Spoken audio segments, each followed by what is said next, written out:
راه هاد الموضوع هذا زاد على الحد ديالو. راه شوف اخوتي، الكاس اذا تهرس راه عمره ما كيرجع في حل الاول. وهادشي هذا اللي وقع وهادشي اللي كيوصلني راه هو اللي جعلني نخرج بهذا الفيديو وما نبقاش ساكته. لان كيف ما قلت لكم هذا الموضوع هذا زاد على الحد ديالو بزاف ووصل لواحد النقطه اللي حتى شي واحد ما كباغيها. وشوف كاين واحد النوع ديال البشر اللي سبحان الله اللي كيرضاه على الناس راه ما كيرضاهش على نفسه. وفي الاخير كيرجع يلعب دور الضحيه، كيرجع يلعب بانه هو اللي مظلوم، وفي الاصل كيكون هو اللي ظالم، هو اللي كيكون باش على المشاكل، هو اللي كيكون اذى الناس. ولكن كيف ما قلت لكم هاد النوع هذا الحمد لله اللي كاين واحد الارشيف اللي ما كتحيد منه حتى شي حاجه، والارشيف ما كيرحم حتى شي واحد. اللي عمل شي حاجه راه كاينه بالدليل وكاينه صوت وصوره. وفي هذا الفيديو غادي نعرفوا علاش وصال متواجده حاليا في مدينه مرتيل، شنو هو السبب اللي خلاها في هذا الوقت هذا بالضبط تمشي لتما. المهم قبل ما نكملوا هذا الفيديو نبدا بالتحيه. السلام عليكم الاخوه الاخوات، نتمنىكم تكونوا بخير وعلى خير وانتم كتشوفوا هذا الفيديو. وقبل ما نبداو ما تنساوش ديروا جيم والبارطاج لقناتي وقناتكم بنت الشماليه. شكرا للانضمام ديالكم للقناه وشكرا للدعم والمسانده اللي لا يخطيكم. ونرجعوا للموضوع ديالنا. وقبل ما نكمل ونوضح السبب اللي جعل وصال تمشي في هذا الوقت هذا بالضبط لمدينة مرتيل، غادي نتطرق لواحد النقطة اللي هي مهمة، وغادي نجاوب هادوك الناس اللي كيكتبوا لي في التعاليق وكيقولوا بأن السبب اللي مخليني ندافع على وصال وعالي على قبل الطمع وعلى قبل المصلحة، أو بمعنى أصح أن عالي كيخلصنا. بغيتكم تمشيو معايا بالمنطق. واش عالي قادر أنه يخلص هاد القنوات كاملة اللي كتدافع عليه واللي متبعة القضية ديالو من الأول ديالها؟ راه ما يمكنش اخوتي، هادشي هذا ما كيتقبلوش العقل. دخلت عليكم غير بالله شحال قدو عالي يشري الناس باش تدافع عليه؟ واش ما عارفينش واحد الحاجة بأن حب الناس نعمة كيرزق بها الله اللي بغاه؟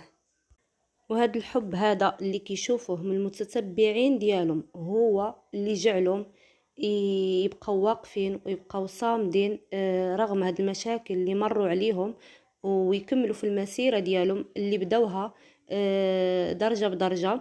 وهادوك الناس اللي كيقولوا بأن عالي ما كان عنده حتى شي حاجة وبالفضل ديال حمو باش قدر يبدا يشارك المحتوى الجبلي ويوصل لهذا الشيء اللي وصل له حاليا.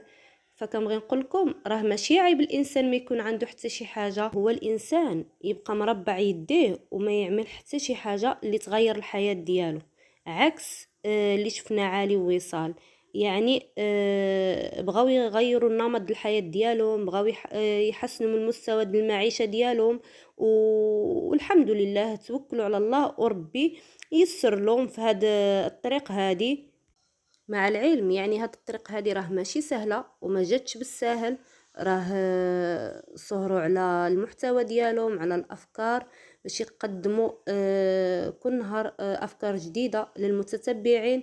وهادشي هذا كيعدلو غير الانسان اللي هو ذكي. مع ذلك واخا وصلوا لهادشي هذا كامل، يعني ما بخلوش على العائله ديالهم، يعني يقدموا لهم اليد ديال المساعده.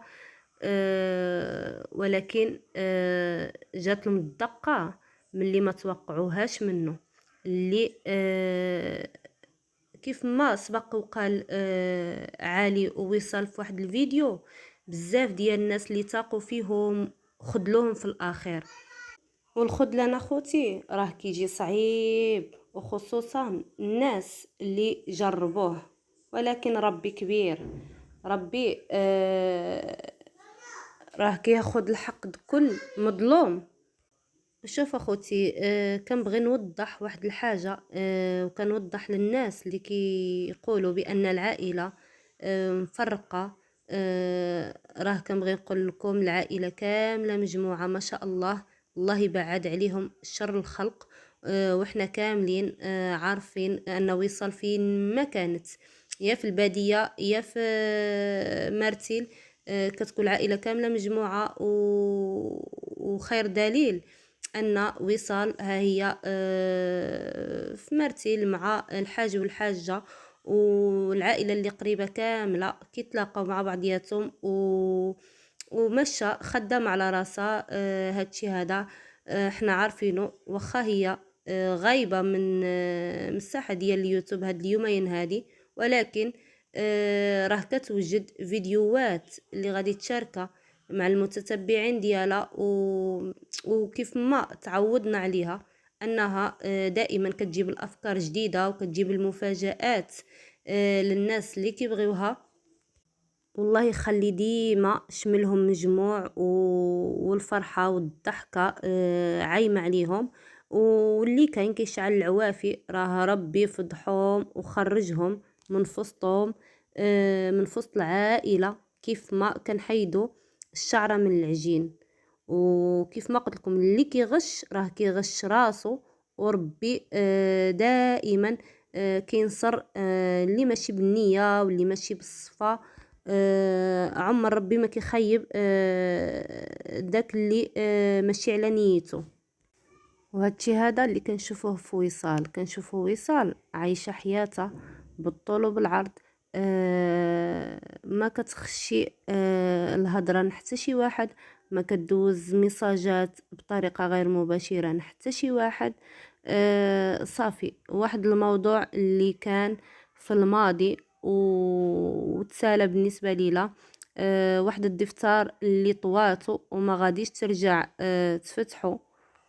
خدامة على راسها، مقابلة وليداتها، مقابلة دارها، ما عندهاش الوقت للتفاهات، وما عندهاش الوقت لهاد الناس هادو اللي دائما كيجبدوها في الفيديوهات ديالهم. اذا ما جبدوهاش راه ما يقدرش يدزلو من النهار.